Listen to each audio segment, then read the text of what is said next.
So digestive system ಬಗ್ಗೆ discuss ಮಾಡ್ತಾ ಹೋಗುವಾಗ it will start from your mouth. ಆಯ್ತಾ? ಸೊ ಇಲ್ಲಿಂದ ಸ್ಟಾರ್ಟ್ ಮಾಡೋಣ. First will discuss about buccal cavity. So ಬಾಯಿಯ ಬಗ್ಗೆ ಡಿಸ್ಕಸ್ ಮಾಡೋಣ. ಸೊ ಬಕಲ್ ಕ್ಯಾವಿಟಿನಲ್ಲಿ ಏನೇನ್ ಪಾರ್ಟ್ಸ್ ಇದೆ, ವಾಟ್ ಆರ್ ದ ಫಂಕ್ಷನ್ಸ್, ಅಲ್ಲಿಂದ ಸ್ಟಾರ್ಟ್ ಮಾಡೋಣ. Buccal cavity, it includes mouth, teeth, tongue, as well as the salivary glands which are present in our buccal cavity. So next, esophagus. Esophagus ಬಗ್ಗೆ discuss ಮಾಡುವಾಗ we will discuss about pharynx, larynx. So ಅದನ್ನ discuss ಮಾಡ್ತೀವಿ. epiglottis. So then continue ಮಾಡ್ತಾ so we'll come to the stomach. Stomach ಇಂದ then we will discuss small intestine, then large intestine, at last rectum. Correct? So from mouth till the rectum, so it leads to the digestive system. Clear? So ಒಂದಾದ್ಮೇಲೆ ಒಂದು ನೋಡ್ತಾ ಹೋಗೋಣ. Parts ಅನ್ನ ಹಾಗೆ ದೊಡ್ಡದಾಗಿ ನೆನ್ಪಿಟ್ಕೊಂಡಿನಿ. ಇನ್ particular ಆ part ನ ಬಗ್ಗೆ ಬಂದಾಗ ಸೊ ಇಮೇಜಸ್ ಕೂಡ ತೋರಿಸ್ತೀನಿ, ಡಿಸ್ಕಸ್ ಕೂಡ ಮಾಡ್ತೀನಿ. So this is all about your digestive system. So gall bladders ಇವೆಲ್ಲ ಕೂಡ ಸಪರೇಟ್ ಆಗಿ ಡಿಸ್ಕಸ್ ಮಾಡ್ತಾ ಹೋಗ್ತೀವಿ. Complete thing. ಸೊ ಇದ್ರಲ್ಲಿ ಏನೇನ್ ಮೆನ್ಷನ್ ಮಾಡಿದ್ಯೋ ಎಲ್ಲಾ ಪಾರ್ಟ್ಸ್ ಅನ್ನ ಡೀಟೇಲ್ ಆಗಿ ಡಿಸ್ಕಸ್ ಮಾಡ್ತಾ ಹೋಗೋಣ. ನಾನು ಆಲ್ರೆಡಿ ಹೇಳಿದಾಗೆ ಬಯೋ, ಮ್ಯಾಕ್ರೋ. ಸೊ ಮ್ಯಾಕ್ರೋಗೆ ಆಪೋಸಿಟ್ ವರ್ಡ್ ಏನು? Micro. So here macro molecules are basically converted into micro molecules. ಚಿಕ್ಕ ಚಿಕ್ಕ ಆಹಾರದ ತುಣುಕುಗಳಾಗಿ ಅದನ್ನ ಆಹಾರವನ್ನ ಕನ್ವರ್ಟ್ ಮಾಡ್ತೀವಿ. So bio macro molecules in the food can not be used by our body in their original format. ಅದು ಹೇಗಿರುತ್ತೋ ಆಹಾರ ಅದೇ ರೀತಿ ನಮ್ಮ ದೇಹ ಏನ್ ಮಾಡಲ್ಲ, ಡೈಜೆಷನ್ ಮಾಡೋದಿಲ್ಲ. ಹಾಗಾಗಿ we will convert this macro food molecules into micro food particles. ಚಿಕ್ಕ ಚಿಕ್ಕ ಆಹಾರದ ತುಣುಕುಗಳಾಗಿ ಇದನ್ನ ಕನ್ವರ್ಟ್ ಮಾಡ್ತೀವಿ. So that it will be very easy for our body ಅಥವಾ small intestine to absorb. So very basic information. So broken down, they have to be broken down and converted into simple substances like your glucose or amino acids or your nothing but proteins.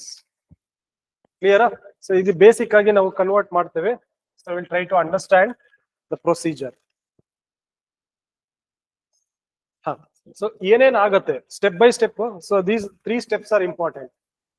ಆಹಾರವನ್ನ ನಾವು ಮೊದಲಿಗೆ consume ಮಾಡಿದಾಗ so what are the process that will takes place.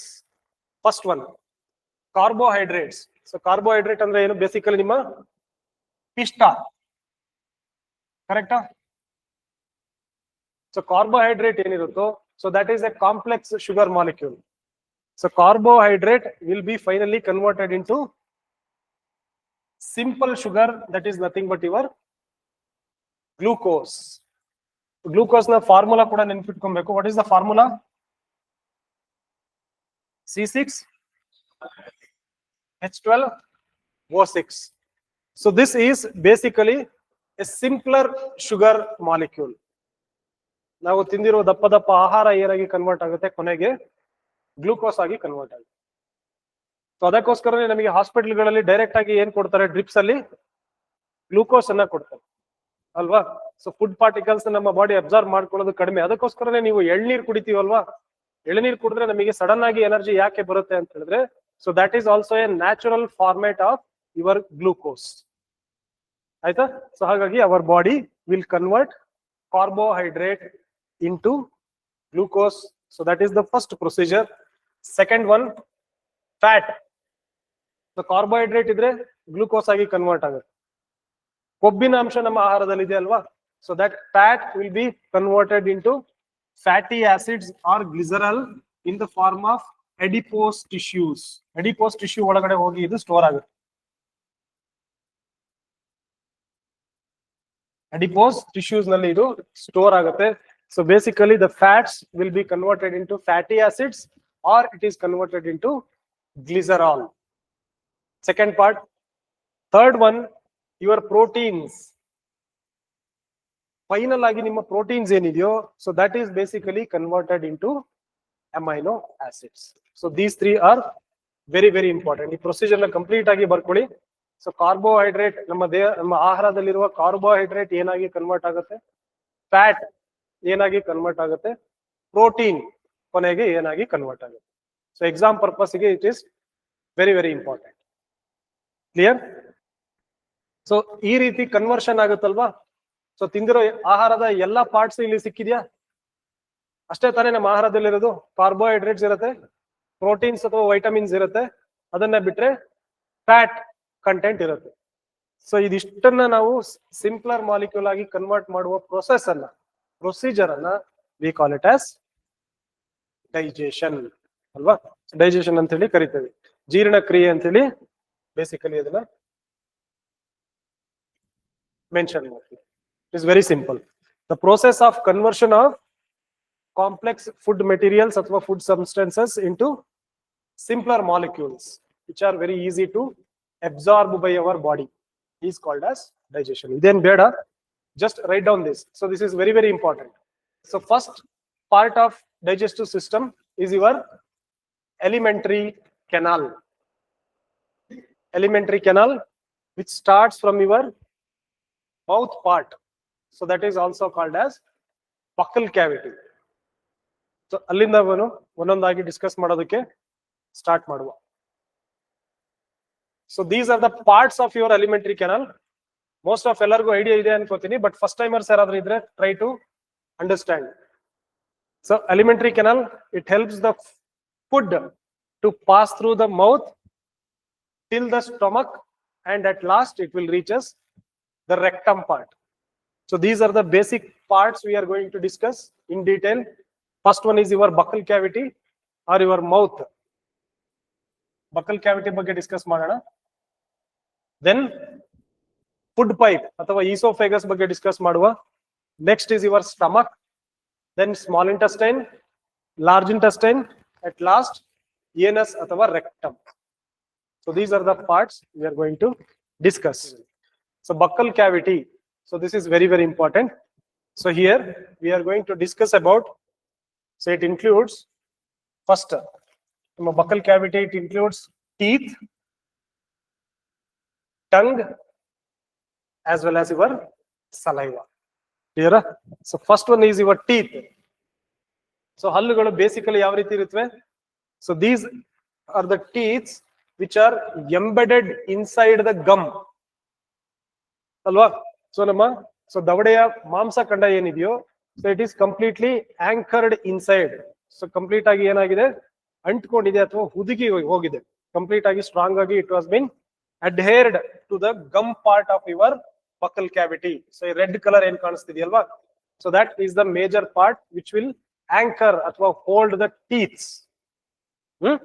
So basically we have two types of teeth. ಒಂದು milk teeth, then normal teeth. So milk teeth ಯಾವಾಗ ಬರುತ್ತೆ? So coming back to the teeth, buccal cavity, teeth. We have two types of teeth. One is milk teeth, second one is our permanent teeth. Clear? So milk teeth generally ನಮಗೆ ಮಗುವಾಗಿದ್ದಾಗ ಬರುವಂತದ್ದು, plus after 1 or 2 years so ಅವು ಹೊರಟೋಗುತ್ತವೆ. So then it leads to permanent teeth. So in permanent teeth we have 4 different types of teeth. ಇಲ್ಲಿ ಕಾಣಿಸ್ತಾ ಇದೆಯಲ್ಲ? One is your incisors, canine, premolar, as well as molars. Correct alವಾ? So ನಿಮಗೆ basically ಈ formula ಗೊತ್ತಿರಬೇಕು. You should remember this formula that ನಮ್ಮ ಹಲ್ಲಿನ ಒಳಗಡೆ ಯಾವ್ದು ಎಷ್ಟೆಷ್ಟಿದೆ ಅಂತ ಹೇಳಿ. ಸೊ ಕನ್ನಡದಲ್ಲಿ ನೀವು ನೋಡೋದಾದ್ರೆ ಒಂದು ಬಾಚಿ ಹಲ್ಲು ಅಂತ ಹೇಳ್ತೀವಿ, ಹೌದಾ? So it is here. One is ಬಾಚಿ ಹಲ್ಲು. So the number will be 2. So ಯಾವಾಗ್ಲೂ ನೆನ್ಪಿಟ್ಕೊಳ್ಳಿ. So ಫಾರ್ಮುಲಾವನ್ನ ನಾವು ಡಿಸ್ಕವರ್ ಮಾಡಿರುವಂತದ್ದು based upon the division. So we have divided our entire buccal cavity into 4 divisions. So ಈ ರೀತಿ 4 ಡಿವಿಷನ್ ಮಾಡಿದ್ದಾರೆ. So we are considering this part. Clear? So ಇಲ್ಲಿ ಎಷ್ಟು ಹಲ್ಲಿದೆಯೋ ಅವುಗಳನ್ನ into 4 ಮಾಡಿದ್ರೆ that will be the number of your total teeth in the buccal cavity. So that is how we are trying to remember. Exam ನಲ್ಲೂ ಕೂಡ ನಿಮಗೆ ಆ ಫಾರ್ಮುಲಾವನ್ನೇ ಕೇಳ್ತಾರೆ. So if you come back to the slide, here you can see ಬಾಚಿ ಹಲ್ಲು ಎಷ್ಟಿರುತ್ತೆ? You have two incisors. ಬಾಚಿ ಹಲ್ಲುಗಳು ಎರಡಿವೆ. ಕೋರೆ ಹಲ್ಲು ಎಷ್ಟಿರುತ್ತೆ? ಒಂದು ಕೋರೆ ಹಲ್ಲಿದೆ. That is called as canine. ದವಡೆ ಹಲ್ಲಿಗಿಂತ ಮುಂಚೆ ಎರಡು ಹಲ್ಲಿರುತ್ತಲ್ವಾ, ಪ್ರಿಮೋಲಾರ್ಗಳು. So that is also 2 in number. And last one, ಮೋಲಾರ್ಗಳು ಅಥವಾ ನಿಮ್ಮ ದವಡೆ ಹಲ್ಲುಗಳು. So that is 3 in number. So this is the total formula. We call it as 21, 23. Exam ಅಲ್ಲಿ ಸ್ಟ್ರೈಟ್ ಫಾರ್ವರ್ಡ್ ಆಗಿ ಕೇಳ್ತಾರೆ, what is the dental formula? ಕರೆಕ್ಟಾ? 2213, 3123, so 2123. So options ನಿಮಗೆ direct ಆಗಿ ಕೇಳ್ತಾರೆ. You should remember that incisors are 2, canines are 1, premolars are 2, and molars are 3 in number. So ಇದನ್ನ ಈ number ಅನ್ನ ನೀವು into 4 ಮಾಡಿದ್ರೆ it will leads to 32 number of teeth in total. Next slide ನಲ್ಲಿ ಇದೆ ಅನ್ಸುತ್ತೆ ಅದು. So this is about your dental formula. 2123 divided by 2123. Then so second most important point. So this is first important point, very, very important. And the second most important part is this. So ಇಡೀ ನಮ್ಮ ದೇಹದಲ್ಲಿ ಮೂಳೆಯನ್ನು ಸೇರಿಸಿ ಬೇರೆ ಎಲ್ಲ ಮೂಳೆಗಳಿಗಿಂತ ಅತ್ಯಂತ ಗಟ್ಟಿಯಾಗಿರುವ ಮೂಳೆಯ ಭಾಗ ನಮ್ಮ ದೇಹದಲ್ಲಿ ಯಾವ್ದಾದ್ರು ಇದ್ರೆ, so that is nothing but our enamel part.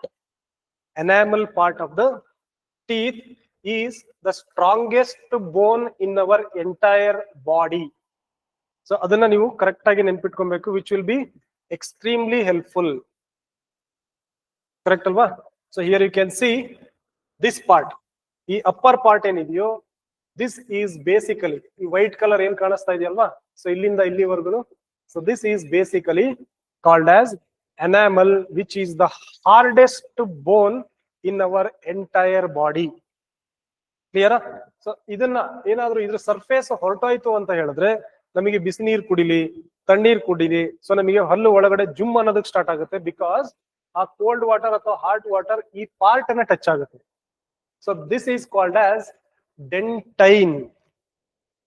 So dentine part ಏನಿರುತ್ತೋ, it is semi porous in nature. ಅಂದ್ರೆ ನಿಮಗೆ ಕಣ್ಣಿಂದ ನೋಡೋದಕ್ಕೆ ಕಾಣಿಸೋದಿಲ್ಲ, ಬಟ್ ಮೈಕ್ರೋಸ್ಕೋಪ್ ಅಲ್ಲಿ ನೋಡಿದ್ರೆ ಚಿಕ್ಕ ಚಿಕ್ಕ ರಂಧ್ರಗಳಿರುತ್ತೆ ಡೆಂಟೈನ್ ನಲ್ಲಿ, which supports to anchor this enamel part. Enamel part ಅನ್ನು ಹಿಡಿದಿಟ್ಕೊಳ್ಳೋದಕ್ಕೆ ಸೇಮ್ ನಿಮ್ಗೆ ಇಟ್ಟಿಗೆ ಕಟ್ಟಿದ ಮೇಲೆ ಮೇಲ್ಗಡೆ ಗಾರೆ ಹಾಕಿರ್ತಾರಲ್ಲ, ಸೊ ಅದ್ರ ಮೇಲ್ಗಡೆ ಏನ್ ಮಾಡ್ತೀವಿ, ಪ್ಲಾಸ್ಟರಿಂಗ್ ಹೊಡಿತೀವಿ. ಸೊ ಪ್ಲಾಸ್ಟರಿಂಗ್ ಕೂರ್ಬೇಕು ಅಂದ್ರೆ ಏನ್ ಮಾಡ್ಬೇಕು, ಸ್ವಲ್ಪ ರಫೇಜಸ್ ಇರಬೇಕು. ಆ ರೀತಿ ರಫೇಜಸ್ ನಿಮಗೆ ಡೆಂಟೈನ್ ಪಾರ್ಟ್ ನಲ್ಲಿ ಇರುತ್ತೆ, which will help to anchor the enamel part. ಹಾಗಾಗಿ ಈ ಸರ್ಫೇಸ್ ಏನಾದ್ರು ಹೊರಟೋಯ್ತು ಅಂತ ಹೇಳಿದ್ರೆ, so it will leads to the sensitivity. ಸ್ವಲ್ಪ ಬಿಸಿನೀರು, ಸ್ವಲ್ಪ ತಣ್ಣೀರು, ಐಸ್ ಏನಾದ್ರು ಕುಡಿದ್ರೆ ಹಲ್ಲು ನಮಗೆ ಜುಮ್ ಅನ್ನೋದಕ್ಕೆ ಸ್ಟಾರ್ಟ್ ಆಗುತ್ತೆ. ಕ್ಲಿಯರಾ? So this is first part. Second one is dentine. Third one is your pulp part. So here is the area where the blood vessels will enter and exit your teeths.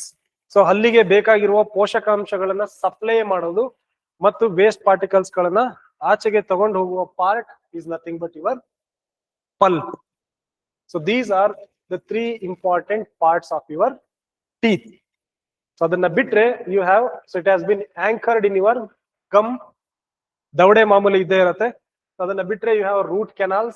So root canal treatment ಅಂತ ಮಾಡ್ತಾರೆ, ಗೊತ್ತಿದ್ಯಾ? ಹಲ್ಲು ಸೌದೋಗಿದ್ರೆ ಇಲ್ಲಿ ಒಂದು ಚಿಕ್ಕ hole ಆಗಿರುತ್ತೆ, ನಿಮಗೆ ನೋಡೋದಕ್ಕೆ ಅದು ಜಸ್ಟ್ ಒಂದು ಚಿಕ್ಕ ಚುಕ್ಕಿ ಬ್ಲಾಕ್ ಡಾಟ್ ರೀತಿ ಕಾಣಿಸ್ತಾ ಇದ್ರು ಸಹ ಒಳಗಡೆಗೆ ಕಂಪ್ಲೀಟ್ ಆಗಿ ಹೋಲ್ ಆಗಿರುತ್ತೆ. ಇದ್ರ ಒಳಗಡೆಗೆ ಹೋಲ್ ಆಗಿ ಇದರ ಒಳಗಡೆ ನಿಮಗೆ ಕಂಪ್ಲೀಟ್ ಆಗಿ ಪಸ್ ಫಿಲಪ್ ಆಗಿರುತ್ತೆ.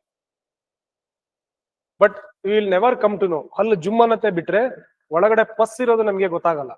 After so many years, so sudden ಆಗಿ ಒಂದೇ ಸಲ ದವಡೆ ಊದೋದಕ್ಕೆ ಸ್ಟಾರ್ಟ್ ಆಗುತ್ತೆ. ಆವಾಗ ಡಾಕ್ಟರ್ ಹತ್ರ ಹೋದ್ರೆ ಎಷ್ಟೋ ಜನ ಕೇಳಿರ್ತೀರಾ ದಟ್ ನಿಮ್ಗೆ ರೂಟ್ ಕೆನಾಲ್ ಮಾಡ್ಬೇಕು ಅಂತ ಹೇಳ್ತಾರೆ. ರೂಟ್ ಕೆನಾಲ್ ಮಾಡೋದೇನು ಅಂತ ಹೇಳಿದ್ರೆ, ಕಂಪ್ಲೀಟ್ ಆಗಿ ಈ ಪಾರ್ಟ್ ಅನ್ನು ತೆಗ್ದ್ಬಿಡ್ತಾರೆ. ಆಲ್ಮೋಸ್ಟ್ ಎಷ್ಟು ಬೇಕಷ್ಟನ್ನ ತೆಕ್ಕೊಂಡು they will inject an injection, ಚಿಕ್ಕದಾಗಿ ಒಳಗಡೆ ಇಂಜೆಕ್ಷನ್ ನೀಡಲ್ ನ ಬಿಟ್ಟು they will suck out the pus. ಹಲ್ಲಿನ ಒಳಗಡೆ ಇರುವಂತಹ ಪಸ್ ಏನ್ ಫಾರ್ಮ್ ಆಗಿರುತ್ತೋ, ಕ್ಯೂ ಅಂತ ಏನ್ ಕರಿತೀವಲ್ವಾ, ಅದನ್ನ ತೆಗೆದ್ಬಿಟ್ಟು then they will fill up fill up ಮಾಡ್ತಾರೆ. ಸೊ ಆವಾಗ ನಿಮಗೆ ಸ್ವಲ್ಪ ಕ್ಯೂರ್ ಆಗುತ್ತೆ ಅಥವಾ ಸಮಾಧಾನ ಅನ್ಸುತ್ತೆ. ಇಲ್ಲಿ ಒಂದು ಪ್ರಾಬ್ಲಮ್ ಏನು ಅಂದ್ರೆ ದೇ ಆರ್ ಯೂಸಿಂಗ್ ಒಂದು calcium carbonate, other one is mercury. ಅಲ್ಲನ್ನ ಫಿಲ್ ಅಪ್ ಮಾಡೋದಕ್ಕೆ. ಎನ್ವಿರಾನ್ಮೆಂಟ್ ಅಂಡ್ ಎಕಾಲಜಿ ನೀವು ಆಗಿದ್ರೆ ನನಗೆ ಹೇಳ್ಬೇಕು that mercury is extremely dangerous. ಗೊತ್ತಿದ್ಯಾ? Is it danger or not? ಇವರ್ ಮೀನಾಮಾಟ ಕನ್ವೆನ್ಷನ್ ಏನಕ್ಕಾಗಿದ್ದು ಜಪಾನ್ ಅಲ್ಲಿ? ಇಂಡಸ್ಟ್ರಿಗಳಿಂದ ಎಕ್ಸೆಸ್ ಆಗಿ ಬಿಟ್ಟಂತ ಮರ್ಕ್ಯೂರಿಯಿಂದ ಸೊ ಇಡೀ ಏರಿಯಾದಲ್ಲಿ ಮೀನಾಮಾಟ ಅನ್ನೋ ಏರಿಯಾ ಏನಿದೆ ಜಪಾನ್ ನಲ್ಲಿ, which is very near to the sea, so ಅಲ್ಲಿ 2000ದಿಂದ 3,000 ಜನ ಸತ್ತು ಹೋಗ್ತಾರೆ ಮರ್ಕ್ಯೂರಿಯನ್ನ ಕನ್ಸ್ಯೂಮ್ ಮಾಡಿ. It is such a poisonous metal. So basically so ಅದೇನಾಗುತ್ತೆ, ಒಂದು ಕೆರೆಗೆ ಒಂದೇ ಒಂದು ಹನಿ ನೀವು ಮರ್ಕ್ಯೂರಿಯನ್ನ ಹಾಕಿದ್ರೆ ಅದ್ರ ಒಳಗಡೆ ಇರುವಂತ ಎಲ್ಲ ಪ್ರಾಣಿಗಳು ಪಕ್ಷಿಗಳು ಸತ್ತು ಹೊಟ್ಟೋಗ್ತವೆ. So it is such a poisonous item. So ಅದನ್ನ ಏನ್ ಮಾಡ್ತಾ ಇದಾರೆ ಜನರಲ್ ಆಗಿ ಹಲ್ಲಿಗೆ ಫಿಲ್ ಅಪ್ ಮಾಡಿಸೋದಕ್ಕೆ ಡಾಕ್ಟರ್ಗಳು ಯೂಸ್ ಮಾಡ್ತಾರೆ. My suggestion, humble suggestion to you is, ಯಾರು ಕೂಡ ಮರ್ಕ್ಯೂರಿಯನ್ನ ಫಿಲ್ ಅಪ್ ಮಾಡಿಸ್ಬೇಕು. ಯಾಕೆ ಅಂದ್ರೆ ಅದು ನೀವು ಅಗಿಯುವಾಗ ಚೀವ್ ಮಾಡುವಾಗ so over A period of time ಅದು ನಮ್ಮ ಹೊಟ್ಟೆಗೆ ಹೋಗುತ್ತಾ? ಯಾವುದೇ ಕಾರಣಕ್ಕೂ ಹೋಗುತ್ತೆ. ಸೊ ಹೋದಾಗ ಏನಾಗುತ್ತೆ, ಬಿಕಾಸ್ ಡಾಕ್ಟರ್ ಹೇಳೋದೇನು ಅಂದ್ರೆ ಇಟ್ ಇಸ್ ವೆರಿ ಪರ್ಮನೆಂಟ್ ಅಂತ. So when compare to calcium carbonate, ಸುಣ್ಣವನ್ನ ಗಟ್ಟಿ ಮಾಡಿ ಹಾಕಿದ್ರೆ ಮತ್ತೆ ಹೊರಟೋದ್ರೂ ಪರವಾಗಿಲ್ಲ, ನಾವು ಚೆನ್ನಾಗಿರ್ತೀವಿ. ಬಟ್ ಮರ್ಕ್ಯೂರಿ ಹಾಕಿದ್ರೆ it will penetrate in to your digestive system, which is at most dangerous. ಇದನ್ನ ಬೇರೆ ಯಾರು ಹೇಳೋದಿಲ್ಲ. ಸೊ ಹಾಗಾಗಿ my humble submission is don't prefer for mercury fill up ಮಾಡ್ಸೋದಕ್ಕೆ ಹೋಗ್ಬಿಡಿ. ಪಳ ಅಂತ ಹೊಳೆಯುತ್ತೆ, but it is very dangerous to the health. Clear? So ಹಾಗಾಗಿ so these are the things which you suppose to be remembered with respect to your teeth. ಅರ್ಥ ಆಗಿದ್ಯಾ? So next one is our saliva. Saliva basically it is secreted inside the mouth, correct alva? So it is secreted inside the mouth. So it is secreted by 3 different types of salivary glands. So 3 types of glands we have. So saliva basically namage ಏನಕ್ಕೆ help ಆಗುತ್ತೆ, especially for the digestion of initial digestion of our food materials. So that is the major function of saliva. So saliva basically ನಮಗೆ ಎಲ್ಲೆಲ್ಲಿ secrete ಆಗುತ್ತೆ. ಒಂದು, we have sub lingual gland. So ಈ ಪದಗಳನ್ನ ಅರ್ಥ ಮಾಡ್ಕೊಂಡ್ರೆ ಅದು ಯಾವ ಪ್ಲೇಸ್ ಅಲ್ಲಿ ಇರುತ್ತೆ ಅನ್ನೋದು ಕ್ಲೀನ್ ಆಗಿ ಅರ್ಥ ಆಗುತ್ತೆ ನಿಮ್ಗೆ. One is sub lingual gland. So linguistics ಅಂದ್ರೆ ಏನು? ಲ್ಯಾಂಗ್ವೇಜ್. ಸೊ ನಾವು ಮಾತಾಡೋದಕ್ಕೆ ನಾಲ್ಗೆ ಯೂಸ್ ಮಾಡ್ತೀವಲ್ವಾ, ಈ ನಾಲ್ಗೆ ಕೆಳಗಡೆ ನೀವು ಜಸ್ಟ್ ಇದನ್ನ ಪ್ರೆಸ್ ಮಾಡಿದ್ರೆ ಸೊ ಈಸಿ, ನಮಗೆ ಏನ್ ಅನ್ಸುತ್ತೆ, ಬಾಯಿಯಲ್ಲಿ ನೀರು ಬಂದಂಗ ಅನ್ಸುತ್ತೆ ಪ್ರೆಸ್ ಮಾಡಿದ್ರೆ. Here you have sublingual glands. ನಾಲಿಗೆ ಕೆಳಗಡೆ ಇರುವಂತ ಸಲೈವರಿ ಗ್ಲ್ಯಾಂಡ್ ಅನ್ನ we call it as sublingual glands, because ನಾಲಿಗೆ ಅಂದ್ರೆ ಮಾತಾಡೋದು, it is language. So lingual ಮಾತಾಡೋದಕ್ಕೆ ಬಳಸೋ ನಾಲಿಗೆಯ ಕೆಳಗಡೆ ಇರುವಂತ ಸಲೈವರಿ ಗ್ಲ್ಯಾಂಡ್ಸ್ ಅನ್ನ we call them as sublingual glands. So this is one pair. Next one is submandibular glands. So mandibles, ನಮ್ಮಲ್ಲಿ ದವಡೆ ಹಲ್ಲು ಇದೆಯಲ್ವಾ, ಇಲ್ಲಿ ಮುಂದೆ ಇಲ್ಲಿದ್ರೆ ಹಿಂದೆ ಇಲ್ಲಿ 2 ಕಡೆ ನೀವು ಕರೆಕ್ಟ್ ಆಗಿ ಇದನ್ನ ಥಂಬ್ ಫಿಂಗರ್ ನಲ್ಲಿ ಪ್ರೆಸ್ ಮಾಡಿದ್ರೆ ಬಾಯಲ್ಲಿ ನೀರು ಬಂದಂಗ ಆಗುತ್ತೆ. That is because of presence of submandibular glands. Clear? Second one. Third one is parotid glands. So ನೀವು ಟಚ್ ಮಾಡಿ ನೋಡಿದ್ರೆ just below your years, so ಕಿವಿಯ ಹಿಂಭಾಗದಲ್ಲಿ ಏನಿದೆಯೋ ಈ ಪೋರ್ಷನ್ ನಲ್ಲಿ ನೀವು ಪ್ರೆಸ್ ಮಾಡಿದ್ರೆ ಸೊ ನಿಮಗೆ ಬಾಯಲ್ಲಿ ನೀರು ಬರುತ್ತೆ. So that is nothing but your saliva. So that is because of presence of your parotid gland. All these glands will generally secrete saliva. Clear? So ಇಷ್ಟು ಸಲೈವನ ನಮ್ಗೆ ಏನಾಗುತ್ತೆ, ಯಾವ್ದಾದ್ರು ಫುಡ್ ಮಟೀರಿಯಲ್ಸ್ ನ ತಿನ್ನೋವಾಗ ಕೆಲವು ಸಲ ಫುಡ್ ನ ತುಂಬಾ ಇಂಟ್ರೆಸ್ಟಿಂಗ್ ಆಗಿರೋ ಫುಡ್ ಇದ್ರೆ ಬಾಯಿಂದ ನೀರು ಹಾರತ್ತೆ, ನೋಡಿದೀರಾ? That is basically secreted by our salivary glands. Correct? So these are the basic types of salivary glands which is present in our buccal cavity. So basically what are the components of this saliva? Saliva dalli ಏನೇನು ಇರುತ್ತೆ? Basically it contains electrolytes. So ನಮಗೆ ORS ನಲ್ಲಿ ಕೊಡ್ತಾರೆ ಗೊತ್ತಾ, electrolytes ಅಂತ ಹೇಳಿ, ORS packet ಒಳಗಡೆ. So the same electrolytes will be present here. ಅದ್ರ ಜೊತೆಗೆ ಅದರಲ್ಲಿ ಗ್ಲೂಕೋಸ್ ಇರುತ್ತೆ, here you can find only the electrolytes such as sodium, potassium, alva, chlorine and magnesium. So these are the electrolytes which are basically present inside our mouth, which is secreted by our salivary glands. Clear? So very simple. So idನ್ನ ನೆನಪಿಟ್ಕೊಳ್ಳಿ. So what is the use of saliva? Sir, saliva ಯಾಕೆ ಬೇಕು ನಮಗೆ? So initial bolus of food. So first bowl of food will be around 30%. 30% of that food is actually digested inside our buccal cavity. So for that, these salivary glands are very, very helpful, which contains an enzyme called as salivary amylase. So salivary amylase ಅನ್ನೋ enzyme ಇರುತ್ತೆ ಇದ್ರ ಒಳಗಡೆ. So salivary.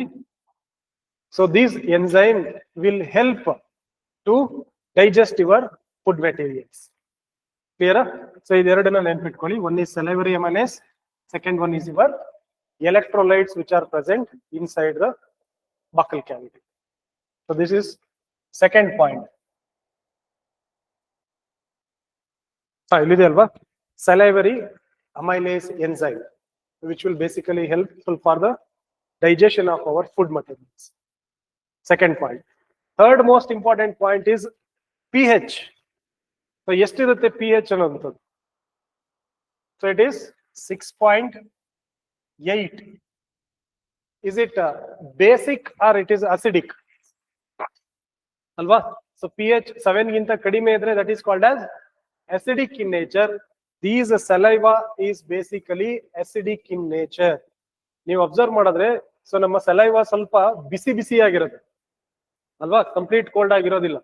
ಬಿಸಿಯಾಗಿ ಯಾಕಿರುತ್ತೆ ಅಂತ ಹೇಳಿದ್ರೆ because of it's acidic nature. And the pH is around 6.8, which will convert the food materials easily into disaccharide maltose. ಅಂದ್ರೆ complex food material ನ simple food materials ಆಗಿ ಕನ್ವರ್ಟ್ ಮಾಡೋದು. That's it. So then, so lysozyme enzymes. So it also contains lysozyme enzyme. So ಬರೀ ಆಹಾರವನ್ನ digestion ಮಾಡೋದು ಅಷ್ಟೇ ಅಲ್ಲ, ನಾವು ಫುಡ್ ನಲ್ಲಿ ತಿನ್ನುವಾಗ ನಮಗೆ ಗೊತ್ತಿಲ್ಲದೇನೆ ಎಷ್ಟೋ ಬ್ಯಾಕ್ಟೀರಿಯಾಗಳನ್ನ ನಾವು ಕನ್ಸ್ಯೂಮ್ ಮಾಡಿರ್ತೀವ, which are basically present in air. ಗಾಳಿಯಲ್ಲಿ ತೆಗೆದು ಈಗ ಬಾಯಿಗೆ ಹಾಕೊಳ್ಳುವಾಗ it may contain bacteria.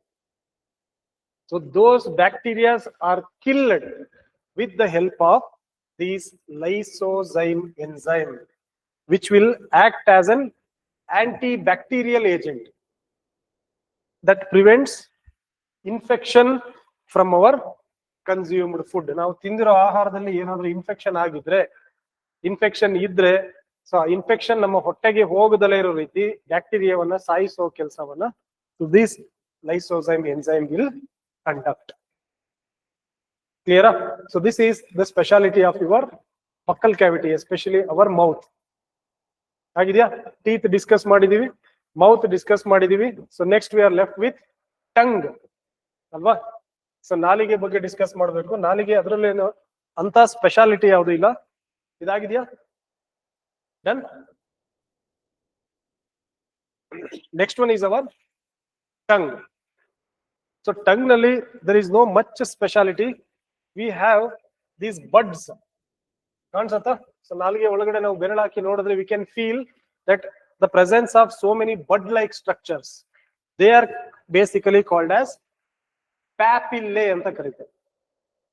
So basically these papillae which are present besides your tongue.